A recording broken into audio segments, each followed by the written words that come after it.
Hi guys, welcome to easy சமையல். பாலக் பன்னீர் gravy எப்படி செய்யலான்னு பார்க்கலாம். தேவையான அளவு எண்ணெய் ஊற்றிக்கலாங்க. எண்ணெய் காயட்டும். பட்டை, லவங்கம், சோம்பு, சீரகம், பிரிஞ்சி இலை எடுத்து வச்சுருக்கேன். அதே எண்ணெயில் சேர்த்துக்கலாம். எண்ணெய் அது பொரியட்டும்.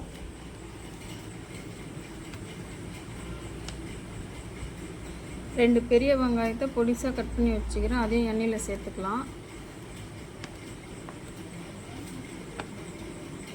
வதக்கலாங்க. அதை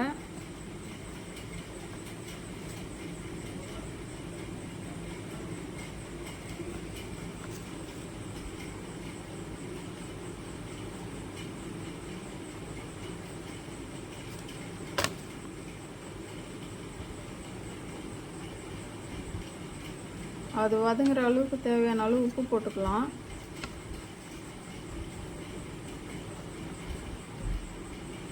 இப்போ பச்சை பட்டாணி சேர்த்துக்கலாங்க. அதிலே அதுவும் ஒரு 2 நிமிஷம் அப்படியே வதக்கலாம்.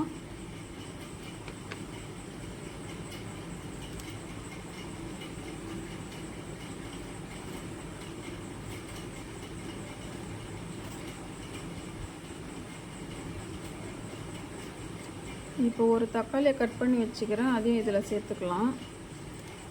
அதுவும் நல்லா வதங்கட்டும்.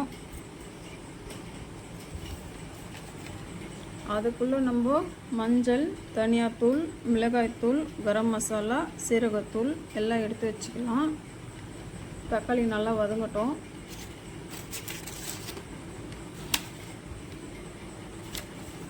நல்லா வதங்கிடுச்சுங்க. இப்போ நம்ம எடுத்து வச்சுக்கிற மசாலாவை இதில் சேர்த்துக்கலாம். பச்சை வாசனை போகிற வரைக்கும் வதக்கலாம்.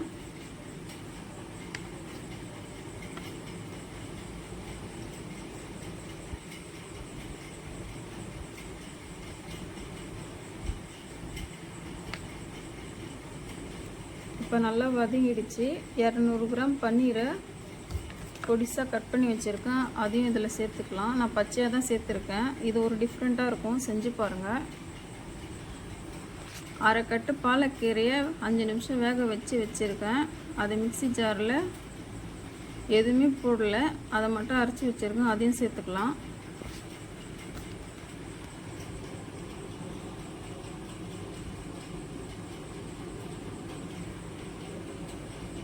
இப்போ தண்ணி ஊற்றிக்கலாம்.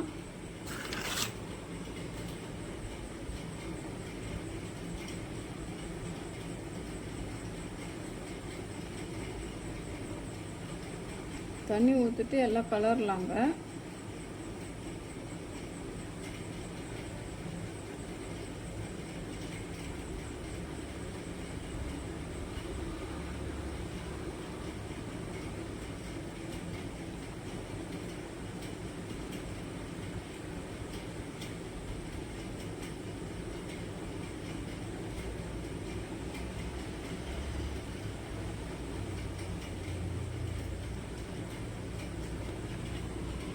உப்பு கம்மியாக இருக்கும், உப்பு சேர்த்துக்கலாம்.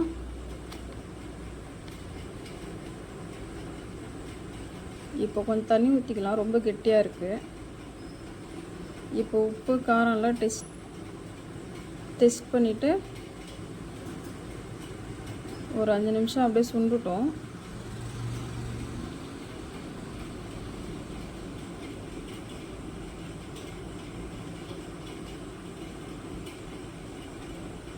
நல்லா சுண்டிடுச்சு. இப்போ கஸ்தூரி மெந்தியை நான் கடாயில் வறுத்து வச்சுருக்கேன். அதை சேர்த்துக்கலாம். கொத்தமல்லி போட்டுக்கலாம்.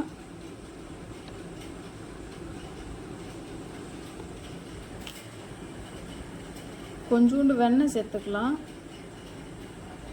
இப்போ எல்லாம் கலரலாம். ஒரு 2 நிமிஷம் அப்படியே சுண்டுட்டோம்.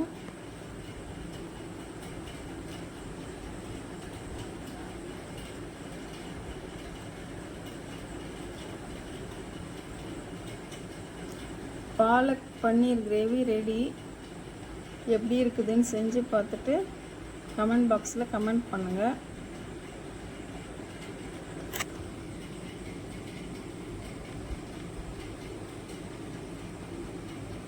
ஓகே, பாய்.